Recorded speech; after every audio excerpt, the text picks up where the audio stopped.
wabarakatuh. Salam rahayu, salam sejahtera, salam sehat selalu, salam bahagia untuk kita semua. Alhamdulillahirrabbilalamin, kita masih diberi kesehatan, masih diberi umur panjang. Semoga kita selalu bersyukur atas nikmat yang diberikan oleh Allah Subhanahu wa taala, sehingga kita dijauhkan dari sifat-sifat tercela seperti kufur nikmat. Dan semoga di luar sana sahabat-sahabat kita, keluarga kita yang sedang sakit, semoga segera disembuhkan oleh Allah Subhanahu wa taala sehingga bisa beraktivitas seperti biasanya. Di sini saya mau menjelaskan tentang gurah. Terapi gurah itu apa? Jadi kadang ada yang bertanya, terapi gurah itu terapi yang prosedurnya gimana, tata caranya gimana, terus efek sampingnya gimana, manfaatnya itu untuk apa? Nah, saya jelaskan secara singkat saja dan saya jelaskan sesimpel-simpel mungkin biar cepat dipahami dan dimengerti oleh semua kalangan. Jadi gurah itu suatu terapi tradisional yang sudah ada sejak dahulu kala, nenek moyang kita. Jadi medianya pakainya herbal, jadi bukan bahan kimia, jadi aman. Jadi kita buat herbalnya lalu dilarutkan menjadi sebuah cairan, lalu kita masukkan ke hidung kita, kedua-duanya.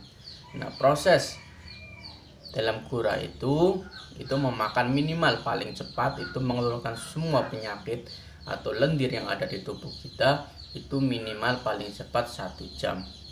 Di apakah gurah itu bisa dihentikan di tengah jalan? Itu tidak bisa. Tidak bisa dihentikan di tengah jalan. Jadi kalau sudah masuk herbal tersebut itu harus sampai tuntas. Itu baru bisa diberhentikan kayak gitu. Jadi tidak bisa di-cut atau diputus di tengah jalan, itu tidak bisa. Jadi kalau kita sudah, saya atau penerapi sudah memasukkan herbalnya ke hidung si pasien, itu tidak bisa dihentikan. Jadi sampai lendir itu keluar semua atau penyakit itu keluar semua, itu baru bisa dihentikan. Minimal paling cepat 1 jam. Dan saya paling lama sudah menangani, itu paling lama yang mempunyai penyakit-penyakit yang berat, khususnya bagian organ dalam, itu ada yang 3 jam paling lama kayak gitu. Jadi prosesnya itu ada yang cepat, ada yang lama, tergantung penyakit yang diderita si pasien tersebut kayak gitu.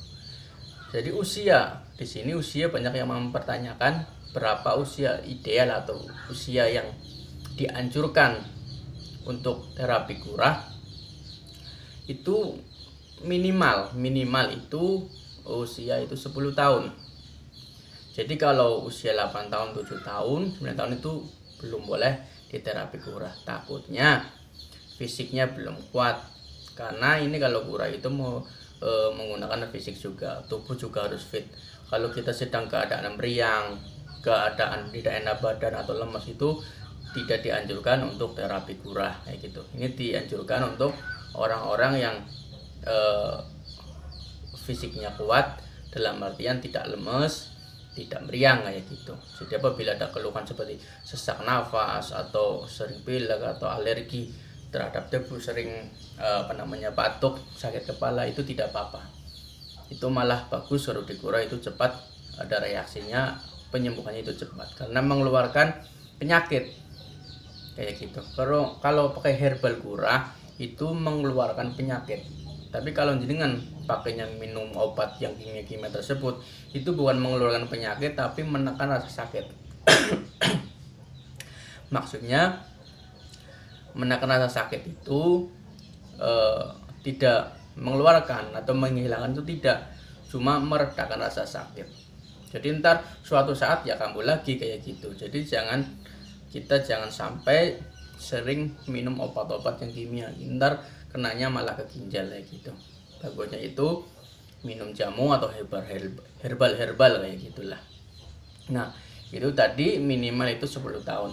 Nah, maksimalnya umur yang boleh digurah itu umur 50 tahun. Jadi 50 tahun ke atas itu tidak boleh. Karena fisiknya sudah lemah, sudah tidak stabil kayak gitu. Boleh 51, 52 boleh, tapi asal fisiknya kuat. Tapi dianjurkan kalau 50 ke atas itu jangan mengikuti terapi kura, karena fisik atau daya tahan tubuhnya itu sudah mulai labil ya gitu saudara.